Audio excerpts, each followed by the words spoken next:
Nós vamos voltar agora a Brasília, onde a Paola Cuenca acompanha toda essa movimentação. Boa tarde, Paola, seja bem-vinda. Quem mais falou aí sobre a saída de Dória da corrida eleitoral?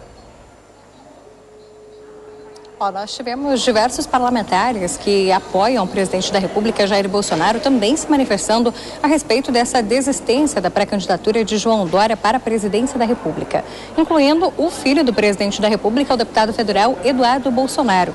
Ele utilizou o Twitter para, inclusive, fazer uma chacota a respeito de João Dória. Ele utilizou um apelido pejorativo que diversos adversários políticos usam para se referir a Dória, que é calcinha. Ele diz: calcinha não desistiu desistiram dele.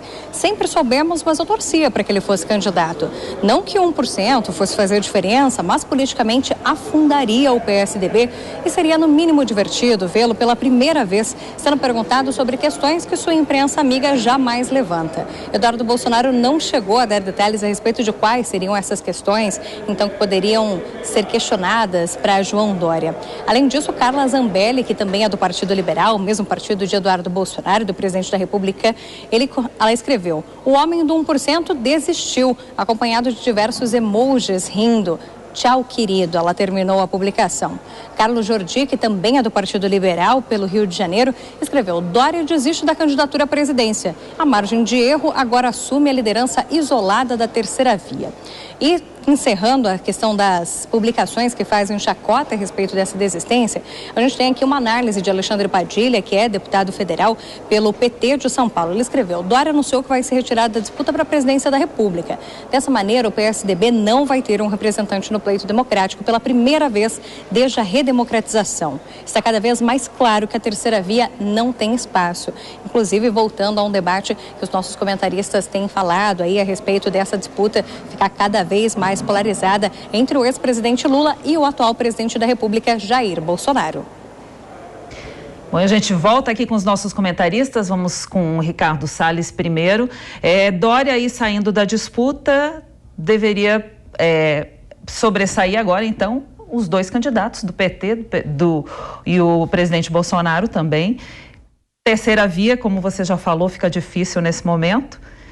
Como você viu essa crítica aí desses políticos à saída de Dória? Era algo já, o pessoal do mercado financeiro, aí que o Paulo faz parte, diz que isso aí já estava precificado, né? As coisas já estavam no preço. Ou seja, todo mundo já sabia que o Dória ia existir, que não havia a menor hipótese de continuar uma candidatura em que todo o PSDB, a ala do presidente Bruno Araújo, a ala de Aécio Neves e até a ala de São Paulo, comandada aqui pelo Rodrigo Garcia, não queriam mais o João Dória. Então é impossível você ser candidato de você mesmo, se nem no seu próprio partido você consegue se consolidar. Mas a pergunta que fica é: e agora? Bom, e agora matematicamente fica na mesma, porque o Dória tinha próximo de zero, portanto migra para os demais também próximo de zero. A Simone Tebet tem uma intenção de voto bastante baixa.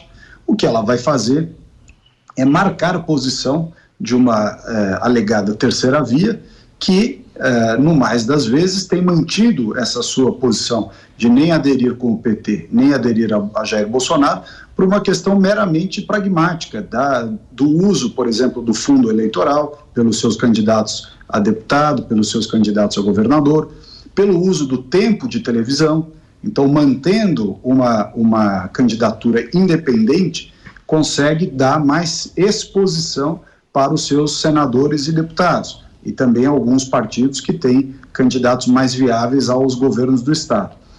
Mas isso não torna essa terceira via viável do ponto de vista eleitoral. Ela continua tendo absoluta irrelevância do ponto de vista numérico, né? Por quê? Porque a eleição está polarizada, realmente as forças do atraso, da corrupção, do aparelhamento ideológico, né, como disse o próprio Geraldo Alckmin, vice de Lula, aqueles que querem voltar para a cena do crime. Lula e a sua patota querem voltar à cena do crime, querem voltar para onde eles aparelharam, roubaram, destruíram, enfim.